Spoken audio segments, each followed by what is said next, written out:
Piracy ঢাকায় চলচ্চিত্রের দুষ্ট ক্ষত। একসময় চলচ্চিত্র শিল্পে পাইরেসি মহামারী আকারে ছড়িয়ে পড়েছিল। বলা বাহুল্য এতে ক্ষতির সম্মুখীন হতেন প্রযোজক। বর্তমানে পাইরেসি অনেকটাই কমেছে।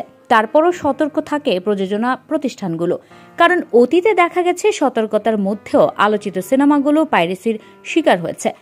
এমন ঘটনা ঘটেছে শাকিব খান অভিনীত দরদ সিনেমার ক্ষেত্রে। মুক্তির এক সপ্তাহ যেতে না যেতেই ইউটিউবে ছড়িয়ে পড়েছে সিনেমাটি। গত 15 নভেম্বর শুক্রবার দরদ প্রেক্ষাগৃহে মুক্তি পায়। বাংলাদেশের বাইরে কয়েকটি দেশে মুক্তি পেয়েছে সিনেমাটি। অনন্য মামুন পরিচালিত সিনেমাটি শাকিব খানের প্রথম সর্বভারতীয় সিনেমা। এতে শাকিব খানের সঙ্গে অভিনয় করেছেন সোনাল চৌহান, পায়েল সরকার, বিশ্বজিৎ চক্রবর্তী, রাজেশ শর্মা, এলিনা শাম্মী, রিও সহ অনেকে। এর আগে গত ঈদুল আজহায় মুক্তি পাওয়া সুড়ঙ্গ সিনেমাটিও পাইরেসির কবলে পড়েছিল। সর্বশেষ গত 28 সেপ্টেম্বর শাকিব খান অভিনীত তুফান সিনেমাটিও ফাঁস হয় ইউটিউবে। একটি ওটিটি প্ল্যাটফর্মে মুক্তির 9 দিনের মাথায় সিনেমাটির পাইরেসির কবলে পড়ে। গত জুন মাসের 17 তারিখ সিনেমাটি প্রেক্ষাগৃহে মুক্তি পায়।